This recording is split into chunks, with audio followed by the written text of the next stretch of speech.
بسم الله الرحمن الرحيم. الحمد لله رب العالمين والعاقبة للمتقين، وصلى الله وسلم وبارك على عبده ورسوله نبينا محمد وعلى آله وصحبه أجمعين. أما بعد. Bugün sabahımız Kitab-ı Tavhid'den Muhammed bin Abdülvahhab rahimahullah aytkan babı Babun ma jaa fi zebhi li gayrillah. Allah'dan başka нәрсе үшін soyu туралы bab. Yani soyu degенде ол көбінесе сойлайтын үш айванға айтылады. Олар қой, және сиыр, және түйелер. Со нәрселерді сою туралы келген бап. Бұл жерде Ибн Абдул-Ваххаб рахимахуллах бұл бапты келтіріп, ол союдың ширк немесе ширк емес екені туралы, өкімі не екені туралы айтпай кетіп жатыр. Солай бастады. Бұдан мақсат Аллаху алам ғалымдардың айтуы бойынша, әдетте ғалымдар кітап жазған білім иелері бәр нәрсені білім талап етушіге дайындап беріп емес, бәлкім біраз өздері де ойланатын қылып жазады. Яғни бұл баптан түсінеміз не деп? Алладан басқа үшін сою туралы бап, одан кейін келетін дәлелдерден өзің нәтиже шығар деген мағынада. Өзіңді ойлан, дәлелдерге қара, соны зертте, содан кейін мәселені нәтижесіне жет. Бұл ақиқатта талып илімді білім талап етушінің бір жолда мәселелердің аяттар, хадистерді мағынасынан кейін соны түсініп біліп, оның нәтижесіне жету. Ва илля Алладан басқаға сою, бұл сөзсіз, бұл ширк. Оның ширк екені келешекте баяндалады. Асыл сою мәселесі екі түрлі болады. Алла үшін сою, Алладан басқа үшін сою. Алла үшін сою бұл таухид, бұл ибадат, бұл құлшылық болып есептеледі. Қайдан білдік оны құлшылық болып есептелуін? Біз білеміз, құлшылық дегені ол әрбір Аллах субханаху ва таала жақсы көретін және одан риза болатын амалдар немесе сөздердің барлығы ол Аллаға құлшылық болады. Аллах субханаху ва таала келешекте аяттарда және хадисте келген мағынада бұл союды ибадат деп, ибадаттардың қатарында құлшылықтардың есебінде есептеп жатыр. Демек Аллах субханаху ва таала бұл ибадаттарды жақсы көргеннен бұйырып жатыр соған. Демек бұл нәрсені Алладан басқаға деп істеу бұл ширк болады. Оның бұл ибадатты Алланың жалғыз өзі үшін істеу керек болады. Алланың жалғыз өзі үшін істеу бұл таухид, ибадат, құлшылық болады. Екіншісі, сол союдың екінші түрі Алладан басқа үшін ол әр түрлі жағдайда болуы мүмкін. Ол арам болуы мүмкін. Егер Алладан басқа үшін, жын үшін, періште үшін, әулиелер үшін, немесе сиқыршылар үшін, немесе басқа қандай бір нәрсе болса да Алладан басқа үшін соны ұлықтап, соған жақын боламын деп Аллаға серік қосып істеу, бұл ширк болады. Солардың бір түрі сою, ол ибадаттардың бірі болуы мүмкін. Сол ибадаттар не мустахаб болады, немесе ваджиб болады, немесе мубах болады.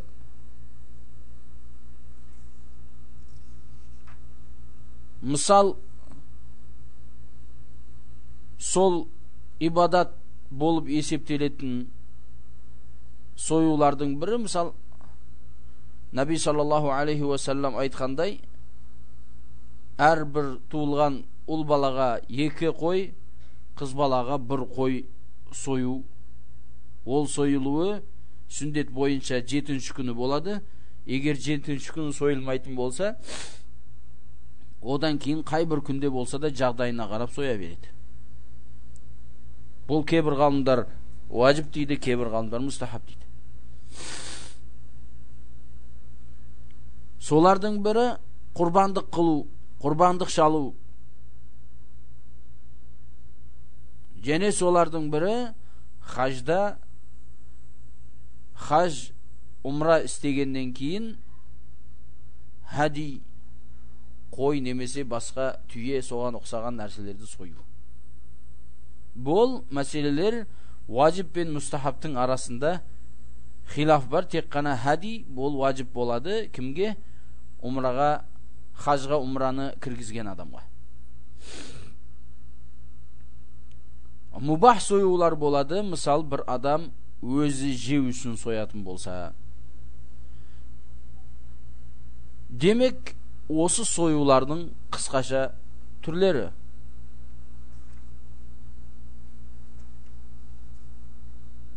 Бұл бапта 2 аят пенен 2 хадис келтіреді Мұхаммад Абдул-Ваххаб рахимахуллах. Айтады: "Ва қаулуллахи та'ала, қул инна салати ва нусуки ва махяя ва мамати лиллахи раббил аламин ла шарика лах. Қул инна салати ва нусуки." Оларға айтыңыз, менің намазым, және менің сойуым, және менің өмірім, және өлімім барлығы әлемдерді жаратушы жалғыз Алла үшін. Оның серігі жоқ деп отыр.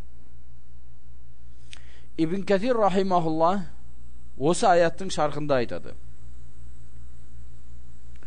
Аллах субханаху ва таала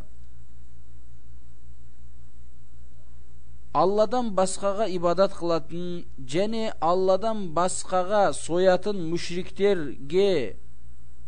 мүшриктер туралы хабар беріп айтады. Не деп? Сол мүшриктерге хабар беру керек. Не деп? Аллаға өзінің союында және өзінің намазында Аллаға жалғыз ықылас пенен істеңдер деп. Себеп мүшриктер бұттарға құлшылық қылады, ибадат қылады және оларға сояды. Аллах субханаху ва таала пайғамбар алейхиссалату вассаламға оларға қарсы келуге және олар істеген жұмысты істемеуге бұйырады. Мужахид рахимахуллах айтады: "Бұл ан-нусук, қул инна салати ва нусуки" дегенде нусук бұл сою дейді, хажда, умрада. Суфиян Саури Саид ибн Жубайрдан айтады: "Нусук дегені бұл бүткіл союлардың барлығы." Бұл ақиқатта "Инна салати ва нусуки ва махяя ва мамати лиллахи раббил аламин" дегені менің бүткіл осы өмірдегі қандай амалым болатын болса, солардың ең басында тұратын амалдарымдың басында тұратын нәрсе ол намазым, және менің сойғаным да, және махяя ва мамати, яғни менің өмірімдегі не болатын болса, менің өмірімде, өлімімде, Және осы өмірімдегі не жұмыс болатын болса да, барлығы Аллаға қайтады, Алланыкі деп отыр. Салати ва нусуки дегенде таухидул улухия бар. Махияя ва мамати деген сөзде таухидул рубубия бар. Осы бір аяттың өзінен осы таухидтік түрлері шығып келеді. Себебі салати ва нусукиден құлшылық мағынасы шығып жатыр, бұл таухидул улухия болады. Ва махияя ва мамати бұл жұмысты алып бару, тәдбир, тасарруф, бұл таухидул рубубияға барады. Әлемдердің жаратушысы Алланың жалғыз өзі үшін болу керек. Аятта ла шарика лаху деп Аллах субханаху ва таала соны күшейтіп қойып жатыр мағынаны. Оның серігі жоқ деп. Ла шарика ла. Ва бидалика умирту ва ана аувалул муслимин. Сол ва бидалика умирту, соған бұйырылдым. Бұл аятта бидалика деп таухидқа қайтырып отыр. Инна салати ва нусуки ва махия ва мамати барлығы таухид дедік. Тура бір айтылмақшы болған мақсат ва бидалика умирту, мен таухидқа ғана бұйырылдым деп отыр. Яғни өзі шариғатта пенделер бұйырылған нәрселер көп. Бірақ тура бір мағына сондай бір дәрежеде түсінілу керек бол. Яғни момынның бүткіл амалы осы таухидтің үстіне құрылған болу керек деген мағынада.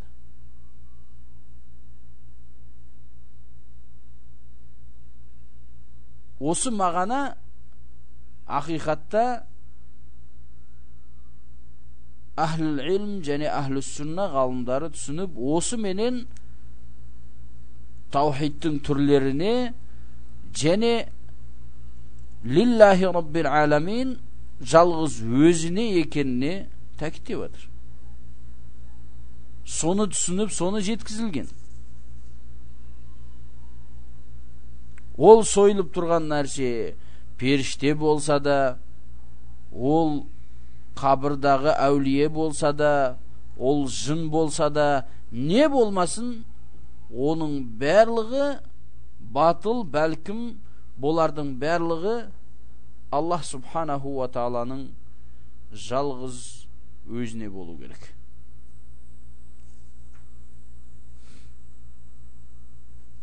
Және кейінгі аятта айтып жатыр: "Ва қаулуху фасалли ли раббика ванхар". Фасалли ли раббика ванхар. Раббың үшін намаз оқып, содан кейін сой деп жатыр. Бұл аяттың басында Алла айтады: "Бисмиллахир-рахманир-рахим. Инна а'тайнакал каусар". Біз саған каусарды бердік. Енді бұл Аллах субханаху ва таала Наби саллаллаху алейхи ва салламға ерекше бір неғматты беріп тұр. Ешкімге берілмеген каусарды Алла айтып жатыр, саған бердік деп жатыр. Енді неғматтың Алла берген жақсылыққа пайғамбар алейхиссалату вассалам жағында не болу керек? Шүкір болу керек. Біз саған каусарды бердік, енді оның нәтижесінде фасалли ли раббика ванхар. Оның шүкірлігін орындайын десең, Алла үшін сойып, Алла үшін намаз оқып, Алла үшін сой деп отыр. Себебі намаз дене ибадаттарының, денемен істелетін құлшылықтардың ең биігінен, және сою мал менен, адам қолындағы дүниесі менен істелетін ибадаттардың ең жақсыларынан. Фасалли ли раббика ванхар. Жалғыз Раббың үшін намаз оқып, ол үшін сой деп отыр. Жалғыз Раббың үшін сойып, намаз оқып, және сол үшін сой. Бұл аятта дәлелет болады неге? Сою жалғыз Аллах субханаху ва тааланың өзіне болу керек. وعن علي رضي الله تعالى عنه قال حدثني رسول الله صلى الله عليه وسلم بأربع كلمات لعن الله من ذبح لغير الله لعن الله من لعن والديه لعن الله من آوى محدثا لعن الله من غير منار الأرض. Ali ibn Abi Talib radıyallahu anhu Nabi sallallahu aleyhi ve sellem'nin ağasının balası және Nabi sallallahu aleyhi ve sellem'nin kүйеу balасы. Себеп o кісіге Фатима радıyallahu anhаны өз қызын берген. Bu кісі Наби саллаллаху алейхи ва салламға бір жақтан іні, бір жақтан күйеу бала болады. Радıyallahu anhu арда, төрт халифаның төртіншісі Амирул Муъминин radıyallahu anhu arda. O kişi айтып жатыр,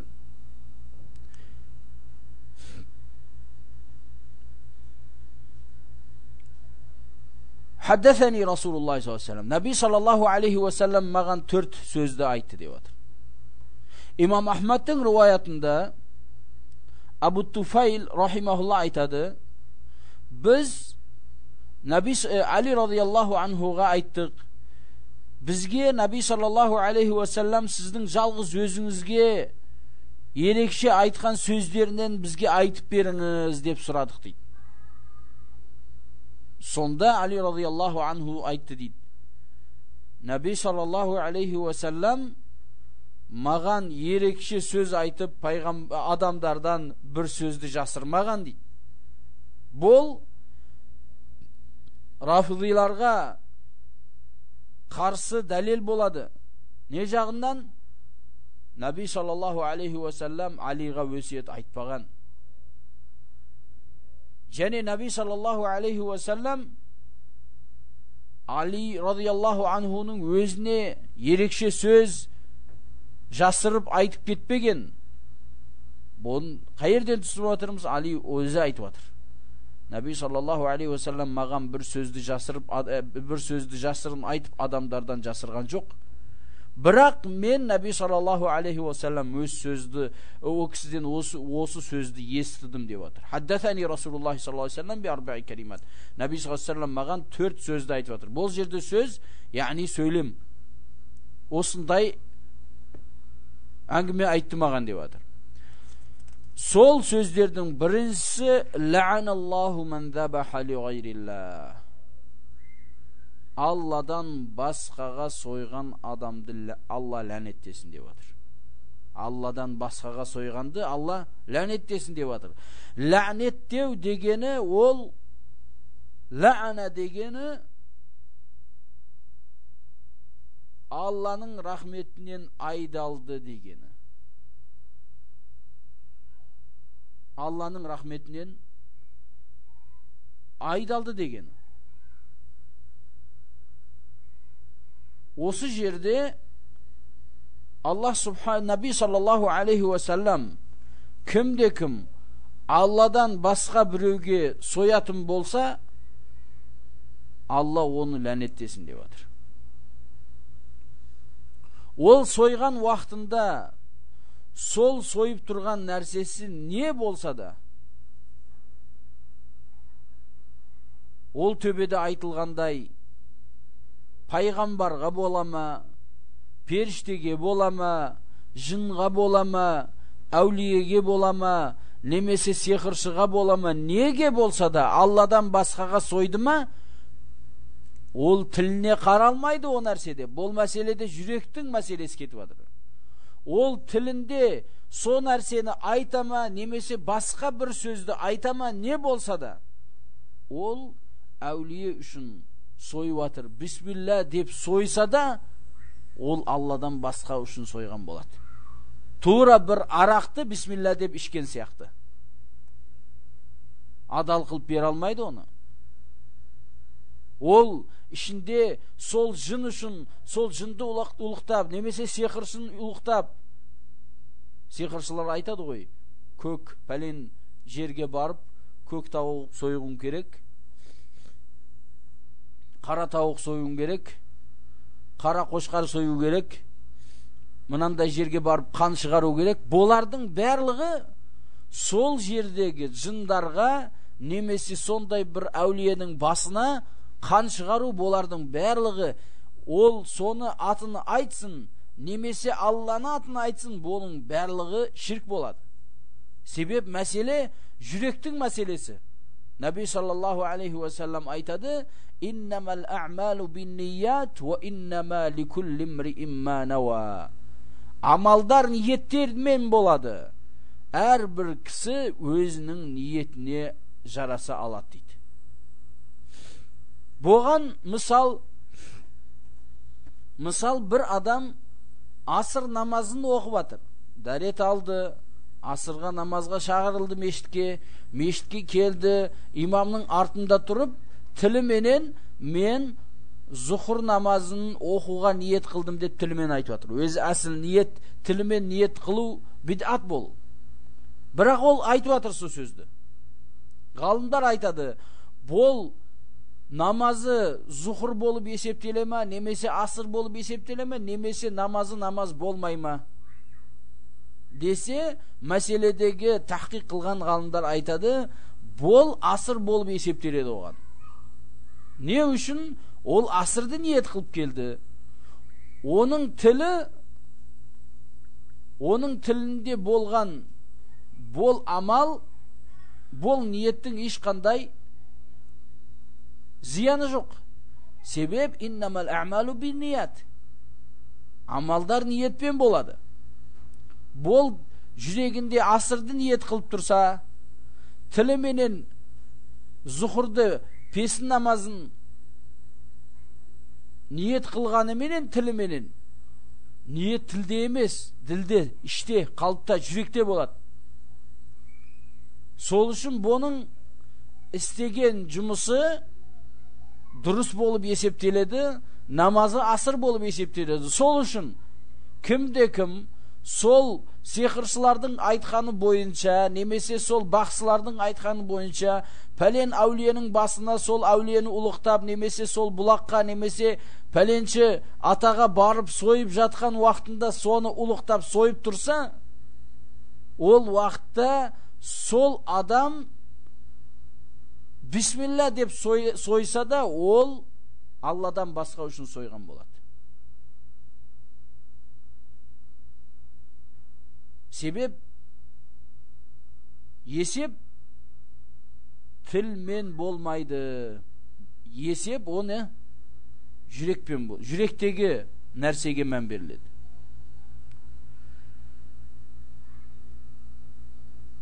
Хадистің аржағында айтып отыр: "Ла'аналлаху ман ла'ана валидайхи."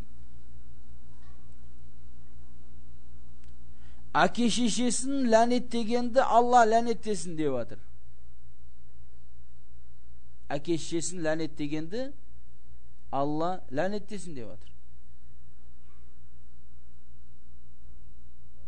Хадисте Наби саллаллаху алейхи ва саллам айтты: "Минал кабаири шатмур раджули валидайхи" деді. Бұл хадистің басында. Бір кісі өзінің әке шешесін боқтауы ол үлкен күнәлардан дегенде, сахабалардың бірі сұрады: "Я Расулаллах, қалай бір адам өз әке шешесін боқтайды десе?" Наби саллаллаху алейхи ва саллам айтты: "Ол бір адамды әкесін боқтайды да, немесе шешесін боқтайды да, кейін ол бұның әке шешесін боқтайды. Осы менен өзінің әке шешесін боқтаған болып есептеледі. Осы менен ләнетке жолығады. Насаллаху афия." Осылай ешқандай бір күнә себебі болмаған әке шешесін боқтап жатыр ол. Және соменен бірге өзі ләнетке жолығып жатыр. Сол үшін біреулердің шешесін боқтап жатқандар, атасына ләнет оқып жатқандар, болардың барлығы өзін өзі ләнеттеп жатыр. Және ол өзіне Алланың ләнетін жаудырып жатыр. Пәленшіні шешеңді деп не қылса, боқтаса, пәленшіні атаңа ләнет деп боқтаса, о боқтаудың түрлерін біледі адамдар. Сол түрлерінің барлығы негіз мына хадис дәлел қылған мағана не ол? Өзіне қайтады. Бәлкім өзіне қайтуменен бірге сол әке-шешесін боқтатқандығы үшін өзі боқтаған болып есептеліп, Алланың ләнетіне жолығады. Насаллаллаху алейхи вассалам. Сол үшін адам тіліне абай болу керек. Тіліне сақтану керек. Хадистің аржағында айтып отыр: "Ла'аналлаху ман ава мухдиса." Ла'аналлаху ман ава мухдиса. Мухдисқа жай берген, орын берген адамды Алла ләнеттесін деп отыр. Мухдис дегені не ол? Мухдис дегені ең бірінші бид'атшылар, және соған ұқсаған шариғатқа қарсы жұмыстарды істеп атқандар, және елде бұзықтықты таратып тұрғандар, және елде тыныштықты бұзуға әрекет қылып тұрғандар, болардың бәріне жәрдем берушілерді Аллах субханаху ва тааланың ләнеті болады бұл адамға. Енді оған жәрдем беруші Алланың ләнетіне жолығып атқан болса, соның өзі істеушісі не болады онда?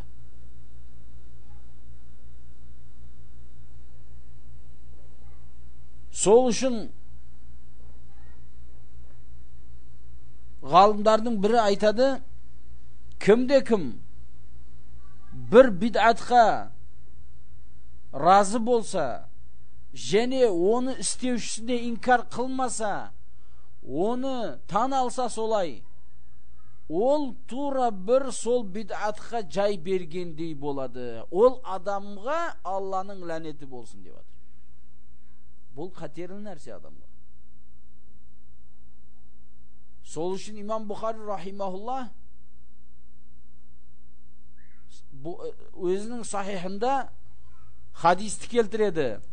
Наби саллаллаху алейхи ва саллам айтады: "Ман ахдаса фил мадинати хадасан ау ава мухдисан фа'алейхи лa'натуллах вал малаикати ван наси аджмаин ла яқбалуллаху минху сарфан вала адла."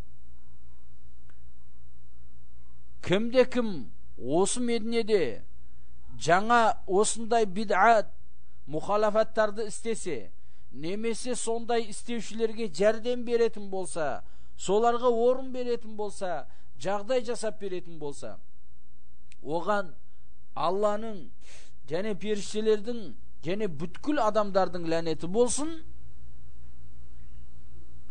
Одан ешқандай парызда, нәпілде қабыл қылынбайды.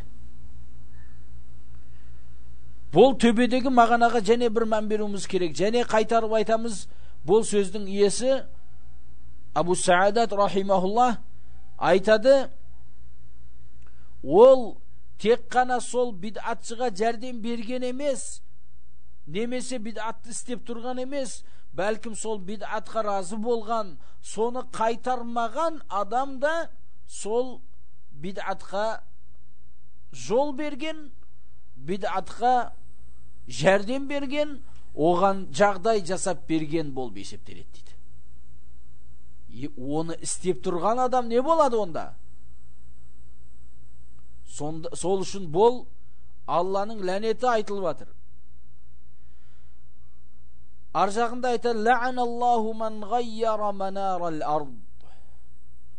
Жердің белгісін өзгерткен адамды Алла ләнеттеп жатыр дейді. Жердің белгісі. Ол қалай болады десе, ғалымдар айтады, жердің белгісі, яғни екі көрші болатын болса, екеуі бір жерден жер алған болса, екеуінің арасындағы шекара, яғни шектеп қойған сызық, немесе ағаш, немесе сол жердегі бір сеткі болады, немесе соған ұқсаған нәрселер, екеуінің арасын бөліп тұратын бір белгі қойылатын болса, соны өзгертіп алға артқа сұрған адамды, өзгерткен адамды Алла ләнеттесін деп отыр. Сол жерден пайдаланбай өтіп кетеді кейбір адамдар. Сол жерді өзіне аламын деп. Өзіне алады, өзгертіп алады да, не дүниесіне, не ақыретіне пайда жоқ. Бәлкім ақыретінде, осы дүниеде ләнеттеніп, Алланың алдына, Алланың рахметінен айдалған жағдайға жетіп барады. Егер дүниеде тауба қылмай өтетін болса. Сол үшін бұл ең бірінші бұл жерде көршілік ақсы, одан басқа бұл жерде сол жерді өзгертіріп бұл ләнетке жолығу болады. Бұл төбедегі хадис 4 мәселе ақиқатта ең қатерлі болған амалдардан. Бұның барлығы Наби саллаллаху алейхи ва саллам айтқандай лә'аналлах деп отыр. Біз төбеде бұл лә'ана деген сөздің мағынасын айтқанбыз. Егер соны қажет болса, және қайтарамызды айтамыз. Лә'ана дегені Алланың рахметінен айдалу дегені. Бұл екі мағынада түсінілуі мүмкін. Немесе ол дуа мағынасында, немесе хабар мағынасында. Дуа мағынасында болатын болса, Алла ләнеттесін деген мағынада. Яғни дуа қылып жатыр Наби саллаллаху алейхи ва саллям. Наби саллаллаху алейхи ва саллям дуасы мақбул иншалла. Хабар мағынасында болса дейді, абзалдау болады дейді. Себеп бұл не? Дуа емес, бәлкім оның Алланың ләнетіне жолыққан екенін туралы хабар. Бұл ақиқатта бұрынғысыдан қатерлеу болады бұл. Ләнетке жолығатын екенін, бәлкім мәл'ун Алланың рахметінен айдалған екенін анықтап жатыр.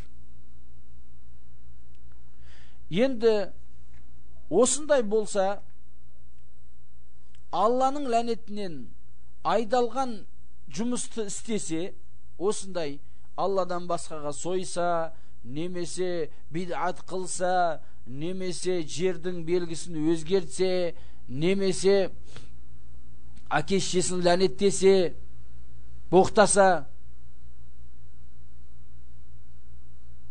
осындай адамды көрсең, Алланың саған ләнеті болсын деп айтсақ бола ма? Деген сұрақ келуі мүмкін. Бұл нәрседе Ахлус-сунна вал жамаат ғалымдары айтады, жалпы ләнеттеуменен бір адам, ләнет өкімін жалпы айтуменен бір адамның үстіне сол ләнетті өзіне айту, екеуі екі түрлі өкімге ие болады. Жалпы өкім айтыла береді. Аллах субханаху ва таала сол рибаны жегендер, немесе суретке түсіргендер, немесе залымдарға Алланың ләнеті болсын, фасықтарға, кәпірлерге, жердің белгісін өзгерткендерге, атасынан басқа бір атаға өзіні атаған адамға, немесе бидатшыға, болардың барлығы жалпы айтыла береді. Амма бір адамның үстіне өкім шығару ләнет деп, бұл имам Науави рахимахулла айтқандай, бүткіл ғалымдар иттифақ қылды дейді, бір адамның үстіне анық ләнет айту арам. Себеп оны Алланың рахметінен айдауға айтылады. Ол адам келешегі анық болмай тұрып, оны Алланың рахметінен айдау мүмкін емес.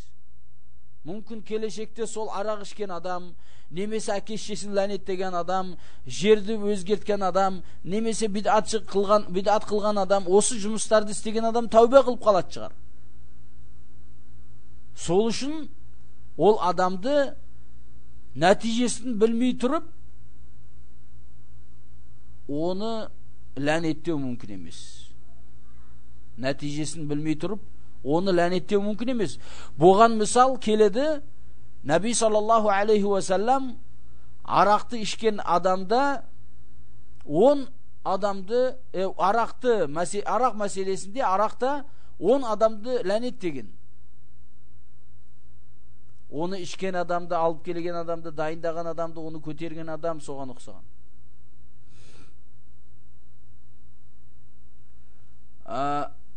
Арақ ішкен адамды өзі Наби саллаллаху алейхи ва салламның алдына алып келінген уақытта біреу ләнет дейді оны, арақ ішкен адамды, дүре ұрылғаннан кейін. Сонда Наби саллаллаху алейхи ва саллам ол адамның өзін ләнеттеуден қайтарады. Наби саллаллаху алейхи ва саллам өзі арақта 10 адамды ләнеттеп атыр да, мында келгенде бір адамның үстінен өзіне өкім шығарылып ләнеттенген уақытта қайтарып атыр. Не үшін? Бағанағы мәселеге қайтады. Жалпы ләнеттеу басқа, бір адамның үстінен ләнет шығару, бұл өкім басқа. Соменен бұл екеуінің арасын айырмасы, бұл ақиқатта өте көп мәселелерге қатысты.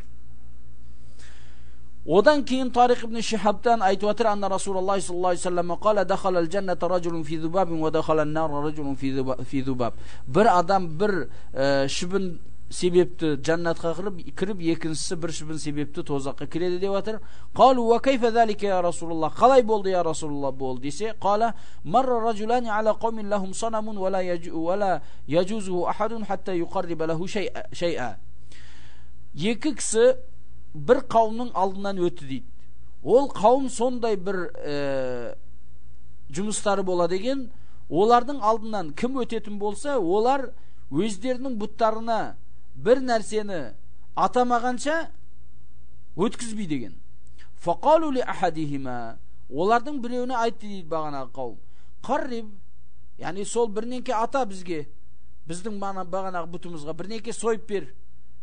Қала лайса инди шайун уқаррибуху, менде ештеңке жоқ оған атайтын десе, қалу лаху қарриб валау зубабан, бір шыбын болса да атап кет.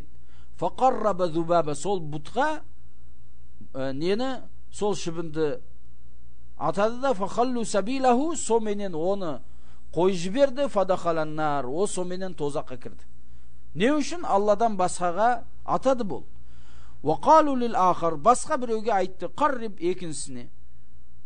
Фақала ма кунту ли уқарриба ли ахадин шай'ан дун Аллахи азза ва джал, мен Алладан басқа ешкімге бір ненке атамаймын деді. Фадарабу унуқаху, олар оның басын алды деп отыр. Фадахалал жанна, сол себепті ол жаннатқа кірді. Бұл хадистің иснадында сөз бар. Біріншіден Тариқ ибн Шихабтың Наби саллаллаху алейхи ва саллам хадис соның естіген естімегенде хилаф бар, о кісінің сахаби емес екен туралы. Және иснадында Амаш бар, о кісі мудаллистерден. Сол үшін кейбір ғалымдар бұл хадисті заиф деп айтады. Негіз бұл қисса Салман радиаллаху анхуға мауқиф, бұл мауқиф болғаннан кейін о кісі исраилияттардан алған деп айтады. Бірақ мағанасы дұрыс, себеп бұл жерде жүректегі амалдар кетіп атыр. Бұл жерде бір нәрсені ұлықтау менен болып атыр. Егер сол ұлықтамай бағанағы адам мәжбүр болып сойса, ол кәпір болмайтын, тозаққа кірмейтін.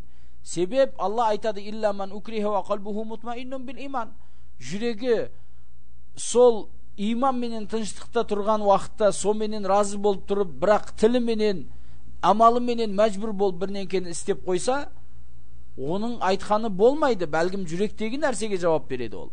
Сол үшін бір адамның әйелі мәжбүрлеп талақ қойылатын болса, талақ қоясын деп.